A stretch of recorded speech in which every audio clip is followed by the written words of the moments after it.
রাজ্য সরকার তারা এই যে সুপ্রিম কোর্টে যে মামলা হয়েছে তার গ্রহণযোগ্যতা নিয়ে প্রশ্ন তুলেছিল। আজকে মামলা ছিল, সেই মামলাটা পিছিয়ে গেছে আগামী মঙ্গলবার। সেই মামলার পরবর্তী ইডির মামলা তো কি বলবো, দেখুন, ইডির মামলা তো ইডি দেখবে, কিন্তু আমাদের বক্তব্য হচ্ছে যে একজন মুখ্যমন্ত্রী যদি ভারতবর্ষের সংবিধান, ভারতীয় ন্যায় সংহিতা, সেটা যদি ভাবেন যে উনি সেটাকে বাধা দিতে পারবেন, একটা ইন্ডিপেন্ডেন্ট ইনস্টিটিউশন আসছে একটা রেড করতে, ওখানে গিয়ে উনি বাধা দিয়ে ফাইল চুরি করে, ডকুমেন্টস চুরি করে চলে আসবেন, আর তারপর অসত্য কথা বলবেন যে আমাকে ইডি বলেছিল ফাইলটা নিয়ে যেতে, এটা তো আগামী প্রজন্মের জন্য বা দৃষ্টান্তমূলক একটা শাস্তি দেওয়া দরকার আগামী যারা এমএলএ এমপি হবে বা যারা লিডার হবে তাদের জন্য, যে যত বড়ই লিডার আপনি হন না, আপনি কিন্তু ভারতীয় ন্যায় সংহিতা বা ভারতবর্ষের সংবিধানের ঊর্ধ্বে নয়। সুতরাং আমাদের সাধারণ মানুষ হিসেবে আমার মনে হয় যে মাননীয় মুখ্যমন্ত্রী মমতা বন্দ্যোপাধ্যায়কে একটা দৃষ্টান্তমূলক শাস্তি দেওয়া দরকার, এফআইআর এবং দরকার হলে একটা শাস্তি, অ্যারেস্ট করা হোক, যাতে আগামী প্রজন্ম এইটা থেকে একটা শিক্ষা পায় যে তুমি মুখ্যমন্ত্রী মানে তুমি যে কোনো জায়গায় ঢুকে সেখানে রেড বন্ধ করে দেবে, ফাইল নিয়ে চলে আসবে, সেটা কিন্তু সম্ভব না। ইডির মামলা যখন পিছিয়ে যাচ্ছে তখন পশ্চিমবঙ্গে আজ দুর্গাপুরে বুদবুদ থানার ওসি মনোরঞ্জন মণ্ডলের বাড়িতে ইডি, এছাড়া বিভিন্ন জায়গায় ইডির লাগাতার তল্লাশি চালাচ্ছে। এই কয়লা কেলেঙ্কারি, কয়লা মামলা ইডি তল্লাশি চালাচ্ছে। এরকম একটা ওসি প্রশাসনের মাধ্যমে দুর্নীতির টাকা লেনদেন হয় বলে মনে হয়। এটা খুব খুব স্পষ্ট, খুব ক্লিয়ার, জলের মতো স্বচ্ছ। কারণ আজকে যেভাবে দুর্নীতি ছড়িয়েছে, এটা তো একটা one of a kind incident নয়।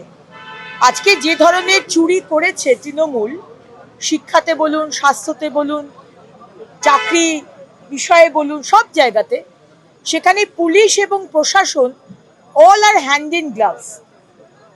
এটা ইনস্টিটিউশনালাইজ হয়েছে, ওপর থেকে নিচ অব্দি সবাই ভাগ করে নিয়েছে টাকা।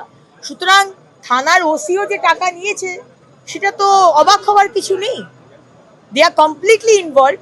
কিন্তু ওসির থেকেও হয়তো আরো বড় কেউ তার মাথার উপর আছে, তো এখন ওসিকে ইমপ্লিকেট করা হচ্ছে, কিন্তু এভরিবডি ইজ ইনভলভ।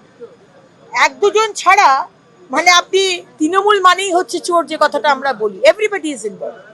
মুখ্যমন্ত্রী দিল্লি ছুটে যাওয়া এসআইআর নিয়ে কি মনে হচ্ছে? মুখ্যমন্ত্রী কি নিজেই চাইছেন যে সঠিক সময় ভোট না হোক, রাষ্ট্রপতি শাসন হোক, সিম্প্যাথি নিয়ে পশ্চিমবাংলা ফের একটা বৈতরণী পার করা যাবে? দেখুন, আমরা তো সেটা বলতে পারবো না। রাষ্ট্রপতি শাসনের কথা মহামহিম রাষ্ট্রপতি বলতে পারবেন, আর আমাদের ইলেকশন কমিশন বলতে পারবেন, আর আমাদের রাজ্যপাল বলতে পারবেন। যদি সময় মতো যদি এসআইআর না কমপ্লিট হয়, আর 5ই মে রাত্রির 12টার মধ্যে যদি সরকার, নতুন সরকার না গঠন হয়, তাহলে রাষ্ট্রপতি শাসনের দিকেই এগোবে। কিন্তু তার আগেও এখনো কিছু সময় রয়েছে। 14 তারিখ বা 17 তারিখের মধ্যে যদি স্বচ্ছ ভোটার রোল ইলেকশন কমিশন প্রকাশ করতে পারেন, সেই মতো নোটিফিকেশন হবে, তারপরে আপনাকে 45 দিন অ্যারাউন্ড দিতে হবে ইলেকশনের। তো এই সব বিষয় নিয়ে যদি ডেডলাইন ক্রস করে যায় তাহলে হবে, কিছু করার নেই, 355 বা 356। কিন্তু মমতা ব্যানার্জি যদি ভেবে থাকেন যে আমি এসআইআর কিছুতেই করতে দেব না কারণ আমার ভোট ব্যাংক কাটা যাচ্ছে বলে, তো সেটা তো হবে না। কারণ এসআইআর এর আগেও হয়েছে এবং আমরা সবাই জানি যে পশ্চিমবঙ্গে এসআইআর এর ভীষণভাবে দরকার। কারণ আমরা বাংলার মানুষ, আমরা এই রোহিঙ্গা মুসলমান আর বাংলাদেশি মুসলমান আর মৃত ভোটার, শিফটেড ভোটারদের আমাদের ইলেকট্রাল রোলে আমরা থাকতে দেব না। কমিশনের অনুমতি ছাড়াই রাজ্যে দেখা গেল যারা রোল অবজারভার তাদের বিভিন্ন জায়গাতে বদলি করা হলো। একই সঙ্গে এই যে ইয়ারোদের বিরুদ্ধে অভিযোগ দায়ের করার কথা বলা হয়েছিল, ডেটা এন্ট্রি অপারেটরদের বিরুদ্ধে, কোনোটাই রাজ্য সরকার করেনি। মানে রাজ্য সরকার কি কোথাও চাইছে যে কমিশনের সঙ্গে সংঘাতটা বজায় থাক? সংঘাতটা তো প্রথম দিন থেকে মমতা ব্যানার্জি করেছেন। আমরা তো দেখেছি যে আরো অনেকগুলো রাজ্যে এসআইআর হচ্ছে, কিন্তু কোথাও আমরা এই ধরনের নন কোঅপারেশন বা অসভ্যতামি আমরা কিন্তু দেখিনি। এবং এখানেও বারবার আপনি জানেন যে 2জন ইআরও এবং 2জন এইআরওর সাসপেনশনের জন্য বলা হয়েছে, এফআইআর এর জন্য বলা হয়েছে, সেখানে সাসপেন্ড করা হয়েছে কিন্তু এফআইআর করা হয়নি। ডেটা এন্ট্রি অপারেটর নিতে বলা হয়েছিল যাতে বিএলওদের সুবিধা হয়, সেটা নেওয়া হয়নি। বারবার মুখ্যমন্ত্রী রাজনীতি করছেন, কখনো বলছেন 60 জন মারা গেছে, তার কদিন বাদে বললেন 140 জন এসআইআর এ মারা গেছে। গতকাল উনি প্রেস কনফারেন্স করে বললেন 150 জন মারা গেছে। তাহলে মুখ্যমন্ত্রী একদিনের মধ্যে 140 আর 150 মানে একদিনের মধ্যে 10 জন মারা গেল। ইলেকশন কমিশন বলছে আপনি পোস্টমর্টম রিপোর্ট দেখান, আপনি সেটাও দেখাতে পাচ্ছেন না। মানে মিথ্যে কথা এত বলেন কি করে মমতা ব্যানার্জি? আপনি মানে আপনার মনে মুখে কিছু লাগে না যে একজন মুখ্যমন্ত্রী চেয়ারে বসে আপনি প্রতিটা বিষয় নিয়ে এত অসত্য কথা বলেন? আজকে বলছেন ইডি আপনাকে নাকি বলেছে সবুজ ফাইলটা নিয়ে যেতে। এত বোকা ভাবেন কেন পশ্চিমবঙ্গের মানুষকে? এত বোকা ভাববেন না আর এত অ্যাডভান্টেজ নেবেন না। বাংলার মানুষ পরিবর্তনের ডিসিশন নিয়ে নিয়েছে, আপনি অপেক্ষা করুন। 2026-এর এপ্রিল মাসে নতুন সরকার আসছে, আপনাকে আমরা বিশ্রাম দেব। দেখা যাচ্ছে যে বিধানসভা এসআইএল নিয়ে আলোচনা হবে, এত কিছু তারা বলছেন, মাত্র সময় 1 ঘন্টা। দেখুন, আসলে পুরো ব্যাপারটাই ওনার কাছে হচ্ছে রাজনীতি করার ব্যাপার। নয়তো বলুন, আজকে পশ্চিমবঙ্গে যেখানে সংবিধানকে প্রতি মুহূর্তে তাকে ধ্বংস করা হয়, সংবিধানের কোনো ইম্পর্টেন্সই দেওয়া হয় না অ্যাকচুয়ালি কার্যতভাবে, সেখানে এই বিধানসভায় সরকার সংবিধান দিবস মানান। আজকে এসআইআর নিয়ে সব রকম তিনি করছেন যাতে এসআইআর না হয়, এবং প্রতি পদক্ষেপে আজকে সংবিধান গণতন্ত্রকে ভাঙছেন। আবার 1 ঘন্টার মাত্র সময় দেওয়া হচ্ছে এসআইআর নিয়ে আলোচনা করায়। এটাই হচ্ছে ওনার দ্বিচারিতা, এবং প্রত্যেকটা বিষয় নিয়ে রাজনীতি করা, শুধু রাজনীতি, কোনো লাভ লোকসানের ব্যাপার নেই, শুধু রাজনীতি করে ওনাকে সেই অ্যাডভান্টেজটা নিতে হবে। এটাই হচ্ছে আমাদের মুখ্যমন্ত্রী এবং তার সরকারের। সেই ধরনের কোনো বিষয় কি বিধানসভাতেও ঘটছে? তার কারণ হুমায়ুন কবির তিনি সাসপেন্ড, তার আসনের বদল হচ্ছে না। পার্থ চ্যাটার্জি তিনি মন্ত্রী নন, তার আসনেরও কোনো বদল হচ্ছে না, মানে সবটাই কোথাও লোক দেখা।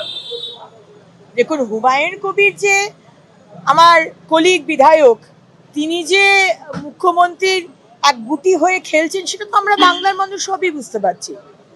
আজকে যে মুসলমান ভোট, যারা প্রচুর মানুষ, প্রচুর সংখ্যালঘু ভাইরা বোনেরা যারা মমতা ব্যানার্জির ওপর বিশ্বাস রেখেছিলেন, কিন্তু তার এই তোষণের রাজনীতি দেখতে দেখতে বীতশ্রদ্ধ, যার সম্প্রদায়, যে সম্প্রদায়ের কোনো উন্নয়ন হয়নি, আজকে সেই ভোটগুলো, বিক্ষিপ্ত ভোট, সেগুলো জড়ো করে মমতা ব্যানার্জি ওনাকে কাজ দিয়েছেন যে ওনার তৃণমূলের ঝুলিতে যেন ভরে দেওয়া হয়।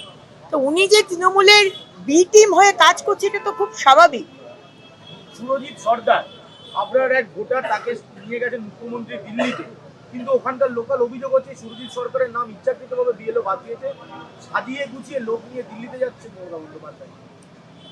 মমতা ব্যানার্জির এই বিচারিতা এবং মিথ্যাচার তো বারবার আমরা দেখেছি, এবং আমাদের সম্মানীয় আইটির সর্বভারতীয় ইনচার্জ অমিত মালভিয়াজিও কালকে টুইট করেছেন যে এই যে মানুষটি, তার সাথে বিএলওর একটা পার্সোনাল গ্রিভেন্স আছে। সেই বিএলও, তাকে যে একজন তৃণমূলের স্টঞ্চ সাপোর্টার, সেই বিএলও এই ছেলেটির নামটা কেটে দিয়েছে। সেইটাকে বিজেপির ঘাড়ে দোষটাকে তুলে মুখ্যমন্ত্রী তাকে কালো চাদর পরিয়ে নিয়ে যাচ্ছেন।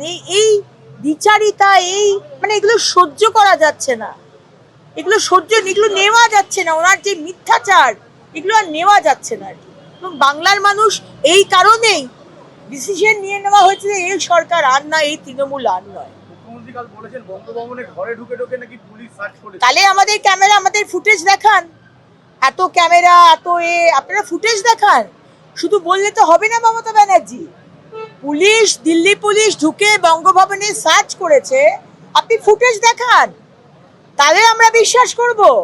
আপনি মিথ্যে কথা বলে যাবেন একের পর এক, আমরা তো বিশ্বাস করবো না এই কথা। এর আগেও আপনি এসআইআর নিয়ে বলেছেন এত লোক মারা গেছে, 40 জন মারা গেছে, 60 জন মারা গেছে, 150 জন মারা গেছে। আপনাকে বারবার ইলেকশন কমিশন বলেছে পোস্টমর্টম রিপোর্ট দিন, পোস্টমর্টম রিপোর্ট দিন, কেন দিচ্ছেন না? যদি আপনার মনে হয় যে এরা এসআইআর এর জন্য হার্ট অ্যাটাক করে, প্যানিক অ্যাটাক হয়ে মারা গেছে, আপনি পোস্টমর্টম দিন, রিপোর্ট দিন। আপনি দিতে পারছেন না, কারণ আপনি তো মিথ্যাচার করছেন। বারবার মানুষকে ভুল বুঝিয়ে আপনি এই এসআইআর প্রসেস বন্ধ করতে চাইছেন, আমরা এটা করতে দেব না। আমাদের ভিডিও ভালো লাগলে লাইক এবং শেয়ার করুন। কমেন্ট সেকশনে গিয়ে জানান আপনাদের মতামত। আরও ভিডিও পেতে আমাদের চ্যানেল সাবস্ক্রাইব করুন এবং প্রতি মুহূর্তে খবরের আপডেট পেতে প্রেস করুন বেল আইকন।